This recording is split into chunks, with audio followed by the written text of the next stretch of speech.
Amigos e amigas, vamos a mais um momento da liturgia da palavra, que eu transmito sempre nas minhas mídias digitais.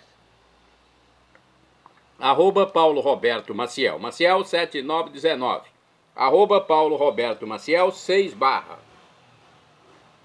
Você pode também ir ao blog repórterpaulomaciel.blogspot.com. Nesta transmissão, a liturgia da Igreja Católica Apostólica Romana, referente ao dia 21 de agosto de 2026, sexta-feira, dia São Pio X, Papa, dentro da 20ª semana do Tempo Comum, no ano litúrgico A. Neste dia a cor é branca, em homenagem a São Pio X. No rito temos o ofício da memória. Vamos à primeira leitura? É a leitura da profecia de Ezequiel, capítulo 37, versículos do 1º ao 14. Naqueles dias a mão do Senhor estava sobre mim, e por seu espírito ele me levou para fora e me deixou no meio de uma planície cheia de ossos e me fez andar no meio deles em todas as direções. Havia muitíssimos ossos na planície e estavam ressequidos. Ele me perguntou: Filho do homem, será que estes ossos podem voltar à vida? E eu respondi: Senhor Deus, só tu sabes. E ele me disse: Profetiza sobre estes ossos e dize: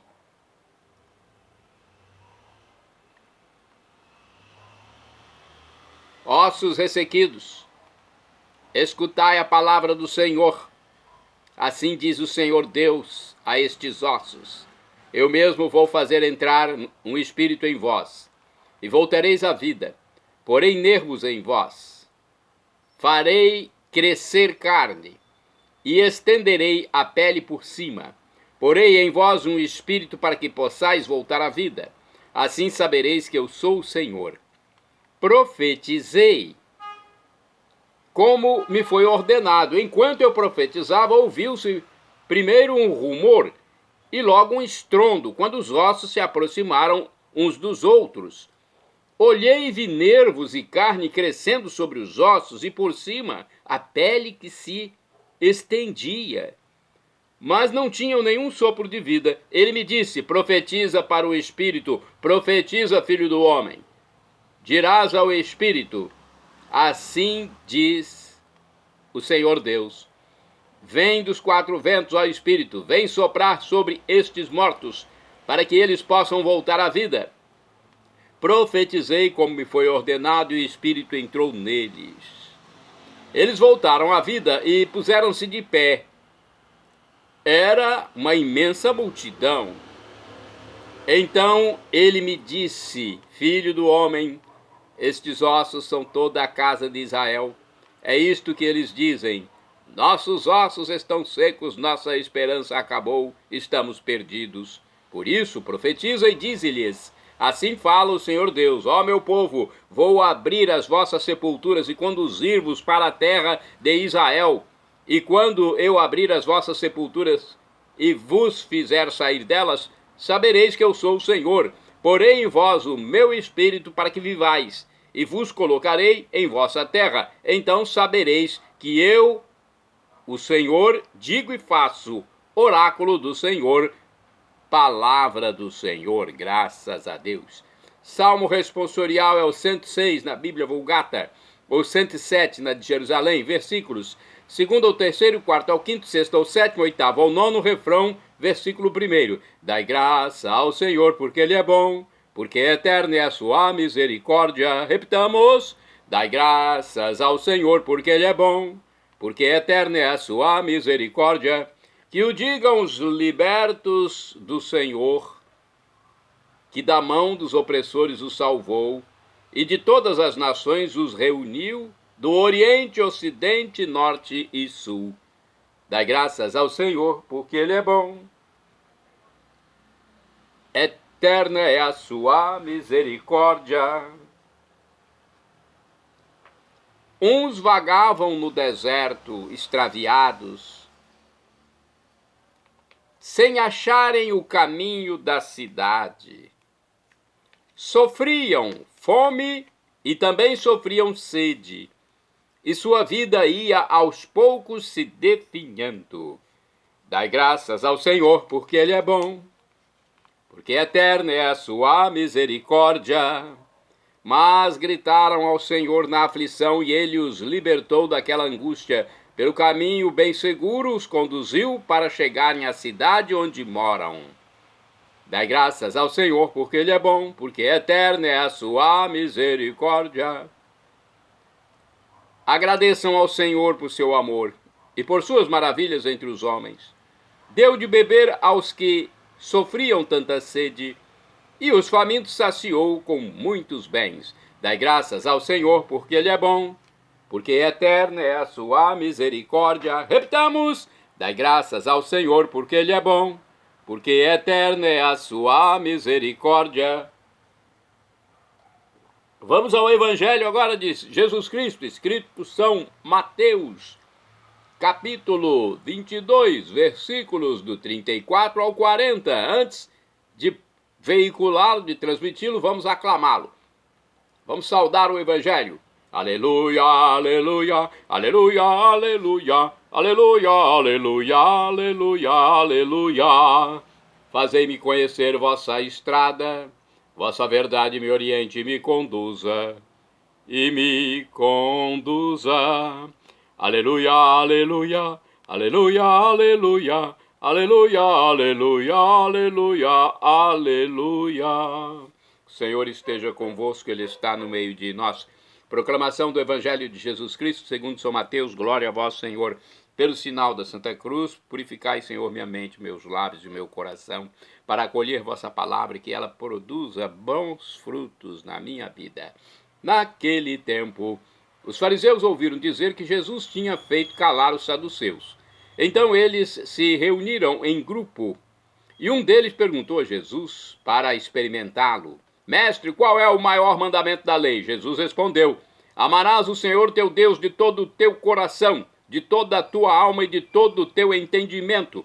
Esse é o maior e o primeiro mandamento. O segundo é semelhante a esse: amarás o teu próximo como a ti mesmo. Toda a lei e os profetas dependem desses dois mandamentos. Palavra da salvação. Glória a vós, Senhor. Olha aí, um evangelho curto e muito interessante, muito conhecido, e que nós vamos já com o dia a dia com o evangelho, esse livro que nos traz uma explicação para Mateus, capítulo 22, versículos do 34 ao 40.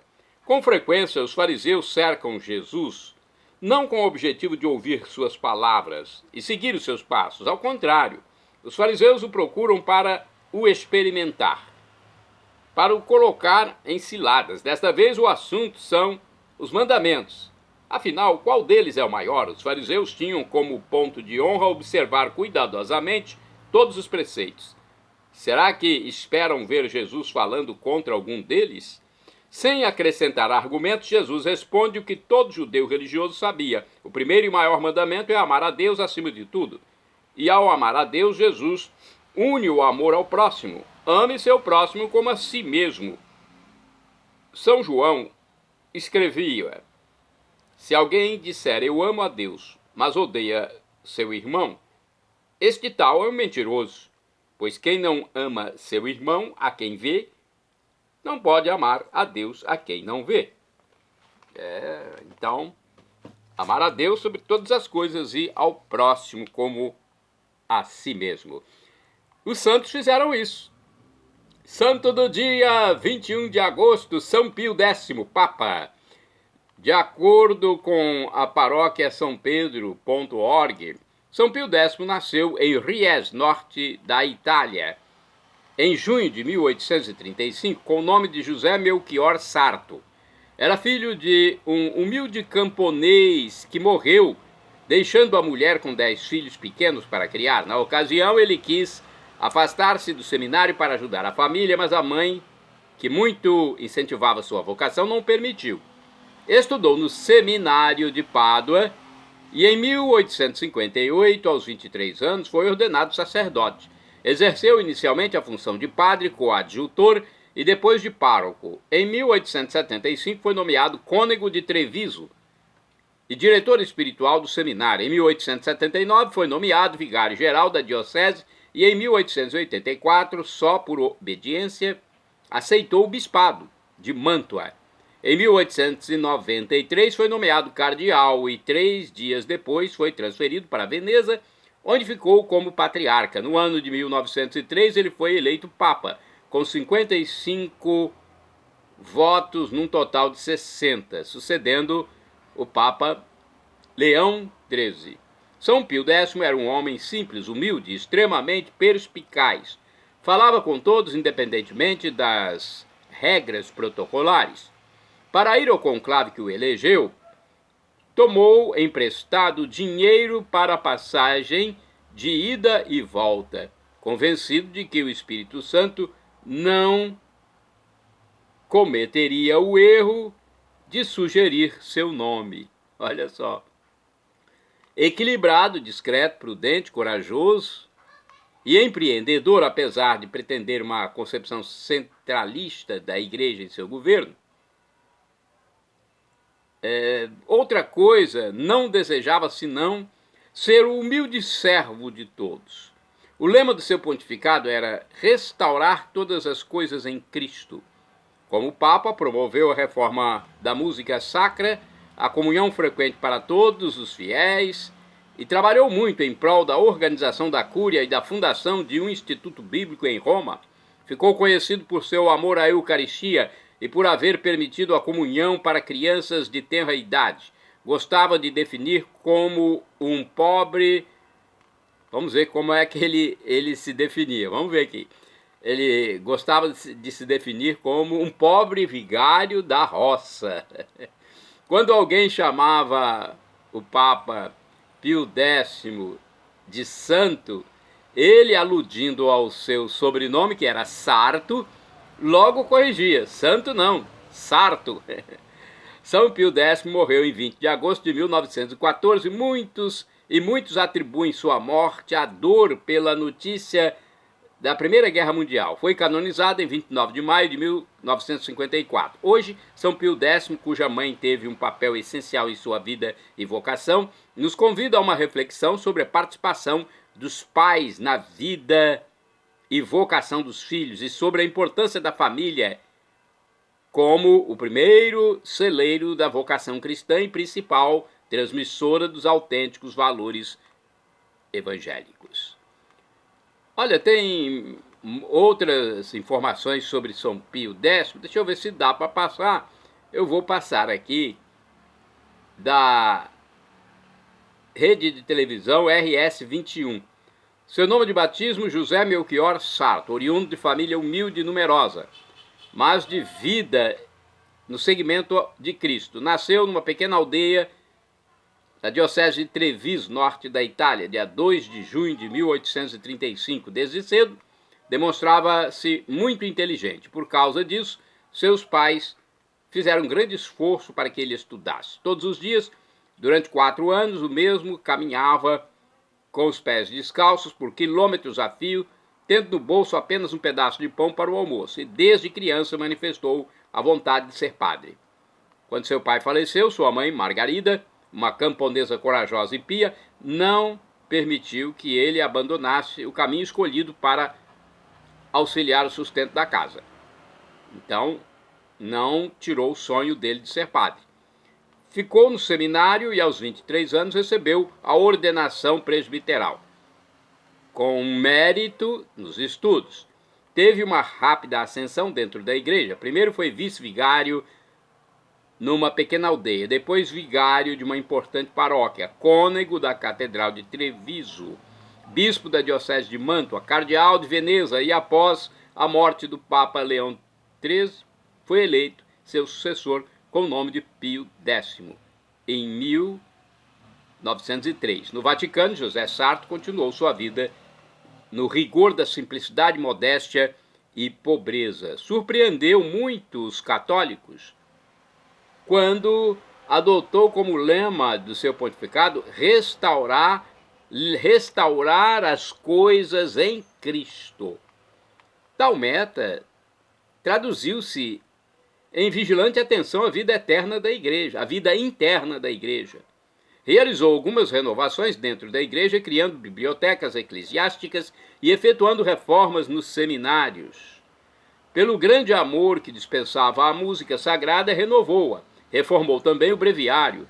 Sua intensa devoção à Eucaristia permitiu que os fiéis pudessem receber a comunhão diária, autorizando também que a primeira comunhão fosse ministrada às crianças a partir dos 7 anos de idade. Instituiu o ensino do catecismo em todas as paróquias e para todas as idades, como caminho para recuperar a fé, e impôs-se fortemente contra o modernismo. Outra importante característica de sua personalidade era a bondade suave e radiante que todos notavam e sentiam na sua presença.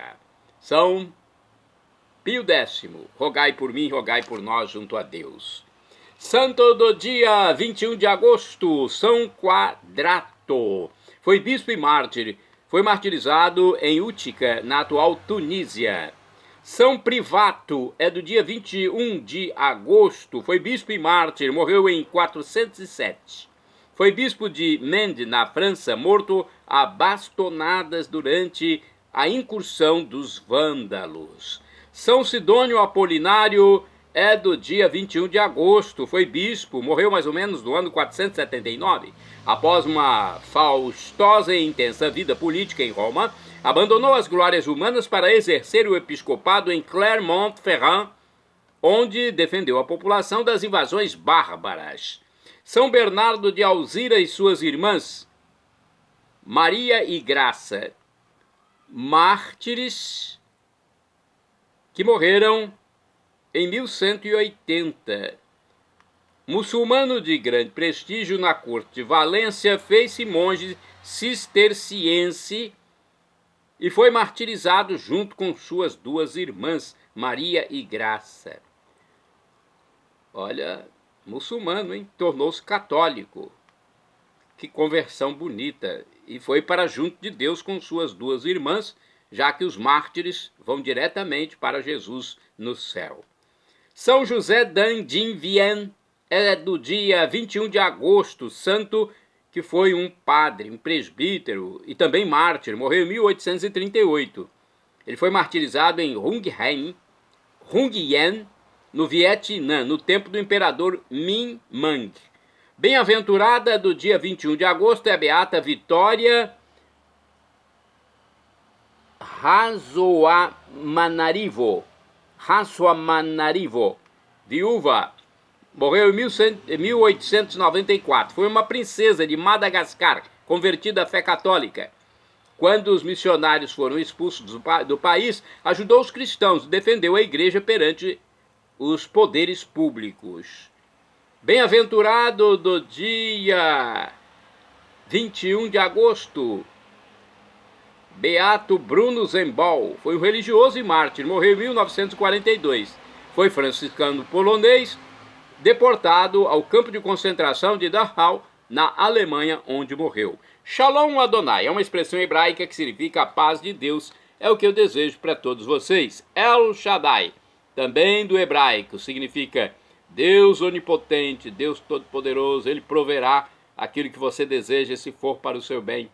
O professor Felipe Rinaldo Queiroz de Aquino, que escreveu mais de 100 livros, no seu canal no YouTube, onde responde às nossas dúvidas, diz que Deus pode nos dar uma dessas 3 respostas quando pedimos algo. Sim, não ou espere. Qualquer das 3 devemos acatar, afinal de contas vem de Deus, que é onisciente, onipresente e onipotente.